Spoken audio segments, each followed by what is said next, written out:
Hello everybody, Killer Winston here, and today I will be doing What If Deku Was Accelerator Part 4. So in the last part, I just covered Deku finding an organization, which was called the Hunter Organization, because I'm very good at naming. Now, Deku would have tried to join this organization, since he kind of needs an income. And whenever he did try to enter or join the organization, he was required to sign out a form, which he did. Him also being required to defeat 5 people in an arena. Him defeating 2 people, as that was when the first rank of the entire organization, who is called Spectral, would have arrived and challenged Deku into a fight. Him also making a deal with Deku, saying that if Deku wins, he will give Deku the first place of the entire organization and also give him, 10,000 USD dollars? Yeah, something like that. And if Deku loses, Deku would have to be Spectral's little slave. Now with that out of the way, let's continue with the story. Whenever the match began, both Deku and Spectral were just stood there and not moving a single inch, them just looking at each other's eyes.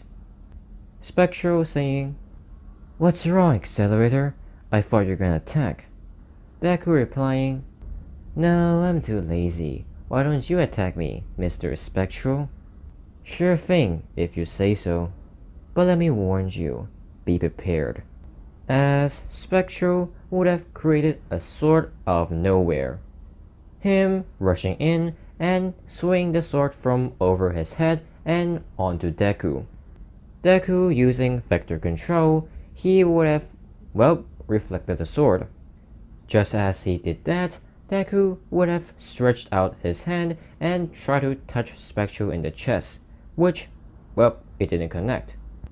Deku stopping an inch before he touches Spectral's chest, as Spectral would have been sent flying away by gusts of wind. Spectral, while in the air, he would have smiled, and whenever he landed, he would have just said, just as expected. I guess the sword won't work then. Him dropping the sword and just creating another one. Deku finding this a bit odd, but just brushing it off. Spectral, after letting go of the sword, he would have rushed forwards. With a glove appearing and covering Spectral's hands, Spectral would have stretched out his arm and punched Deku in the face, this connecting as Deku would have been punched by Spectral. This surprising everyone since, they thought that no one can touch Deku because of his vector control. Which, of course, includes Deku. Him thinking, what the hell? I did the calculation right, didn't I? So how did he get through that barrier? As Deku would have said, well, looks like this is getting interesting. Let's have some fun, number 1. Just as Deku said that, Spectral would have raised up his other hand and tried to punch Deku again. However, this time, Deku would have jumped backwards. Him doing a backflip and kicking Spectral in the face with, his legs. And whenever Deku landed, he would have stretched out his right hand and released a cyclone. Basically manipulating the vectors that are controlling the air, and sending that air spiraling towards Spectral. And while Spectral was being sent flying away, Deku would have controlled the vectors again and move at high speeds. Him appearing from above Spectral and trying to punch Spectral into the ground, which Spectral somehow dodged. And when he dodged, Deku would have sent a shockwave all over the entire arena. This also cracking the ground beneath Spectral and Deku. With Deku smiling and saying, "Come on, we're just getting started." Him looking to his left and seeing Spectral with wings.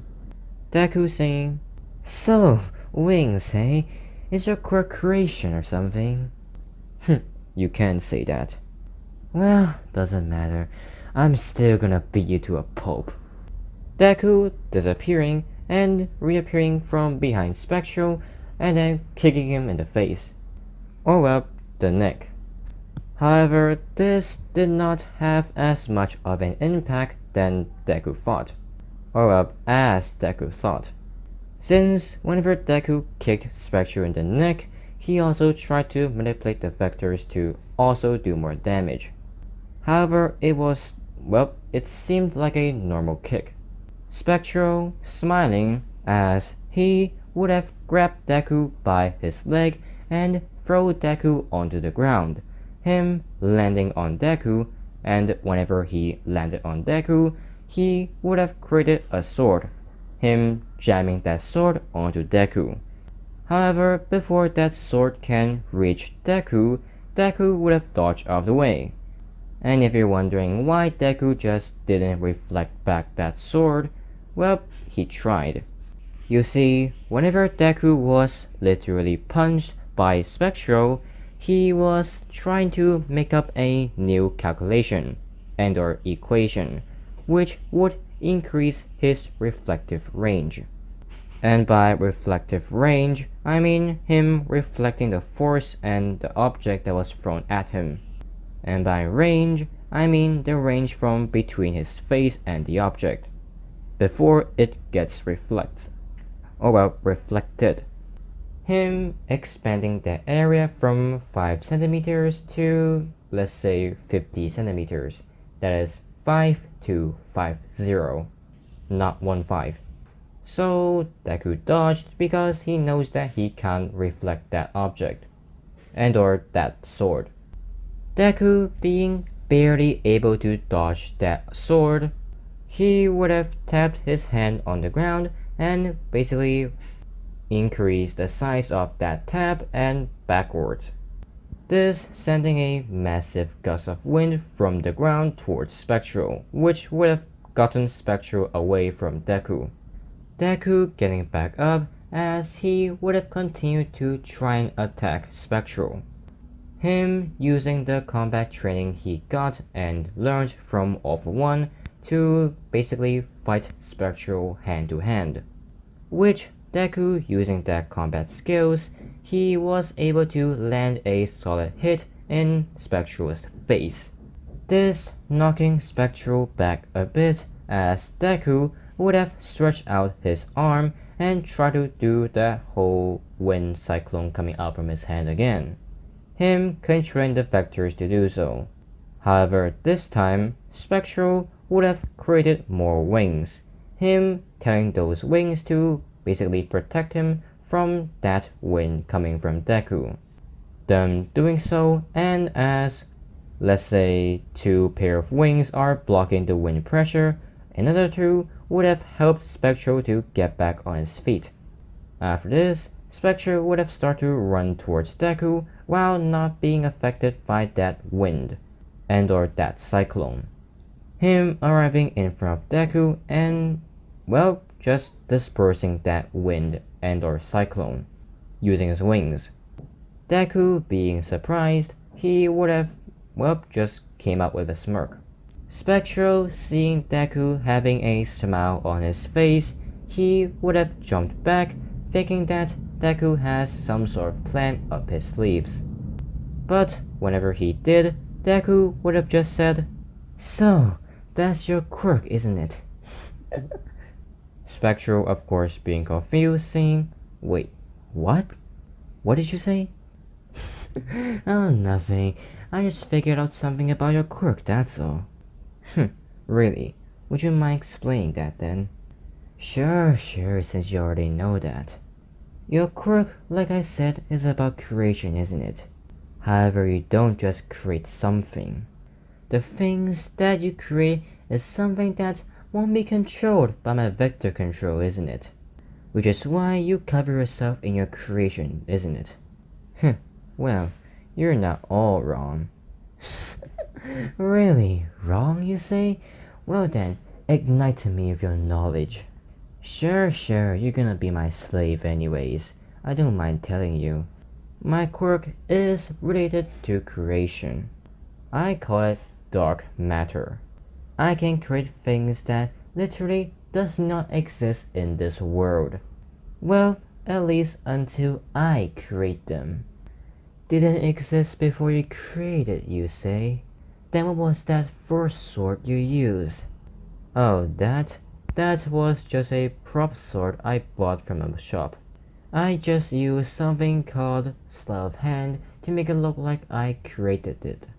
Now that you know you can't use your quirk on my weapons and also my entire body, I suggest you giving up, Accelerator.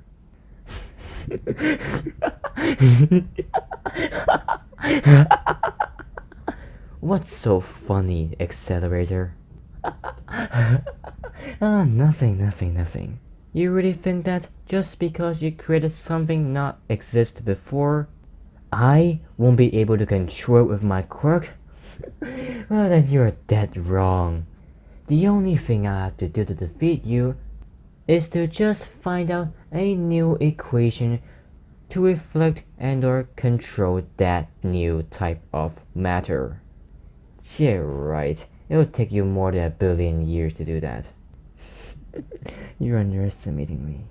Really? Why did you say that? Because I already figured it out. No, you didn't. Just then, Spectral, using his wings, he would have flown up into the air, as whenever he did, he, using his quirk, would have created multiple spears around his entire body. Him using those spears and basically sending them towards Deku. Deku jumping back, he would have thought, I knew I shouldn't have used that bluff, although I am getting there. I just need a bit more time. With Deku thinking about that and or trying to come up with a new equation to reflect those objects which are created by Spectral's quirk, he would have been trying to buy time by dodging Spectral's attack and not attack him. Spectral, seeing this, he would have shouted, yeah, just like I thought. You, a kid, cannot figure out how to reflect my quirk. And since you didn't take the chance of surrendering, I now am going to make you pay. Spectral, saying that, he would have landed on the ground. Him putting his hands on the ground as, well, something would have shot up from the ground and wrapping itself around Deku's entire body. Deku being strapped in place. Spectral landing and saying, last chance, Accelerator. Surrender, or I am going to cripple you. But instead of answering Spectral's question, Deku would have started to laugh, him saying,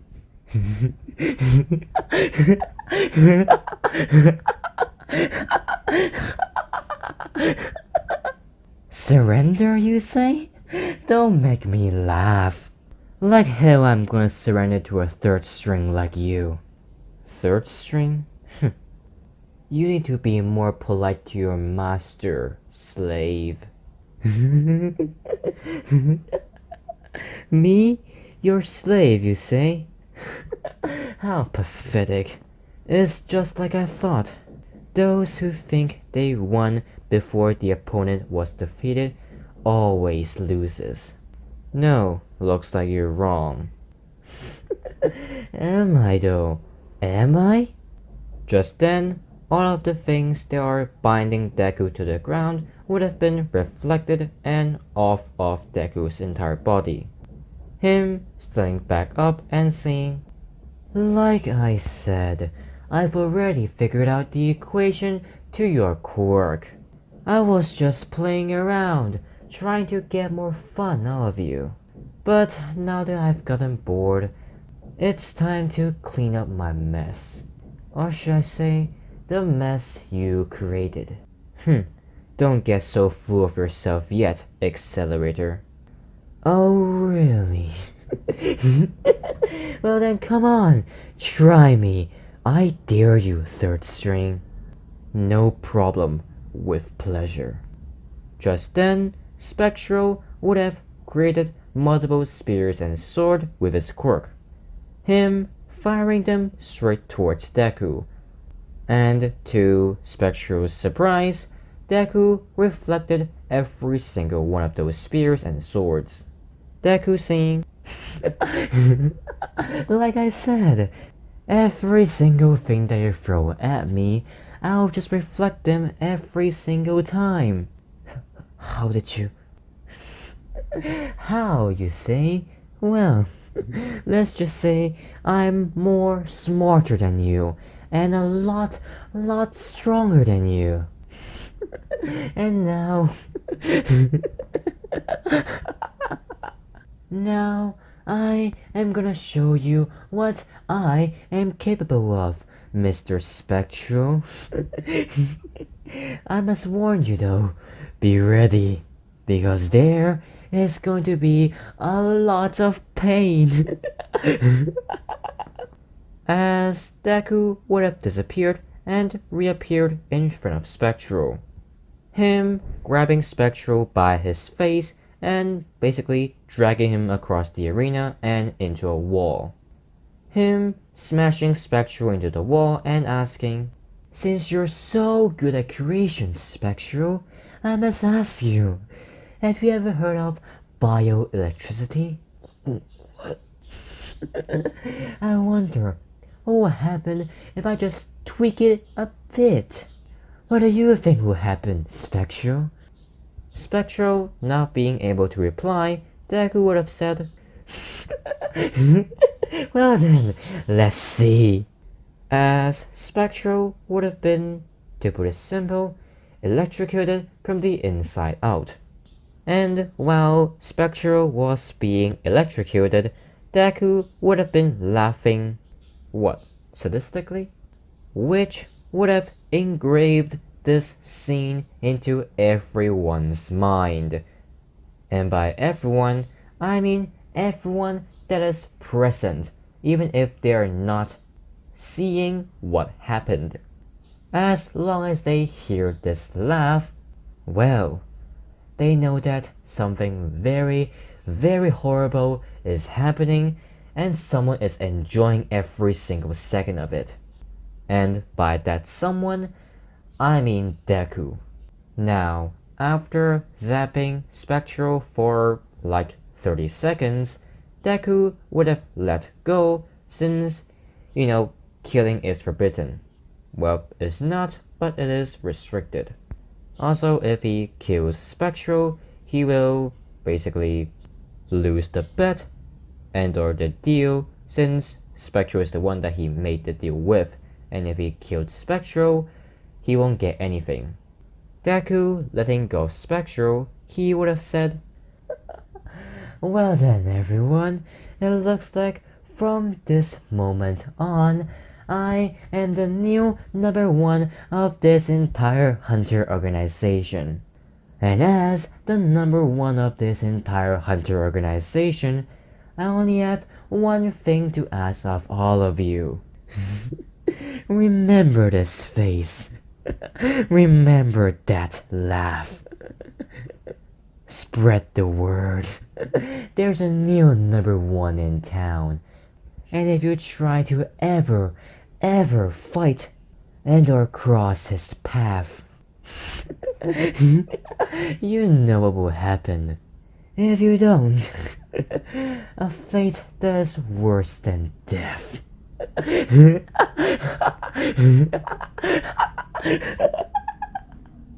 As for my monthly payment, Deku turning around and looking straight at the quote-unquote narrator, he would have said, "I would like it to be paid on the first day of each month.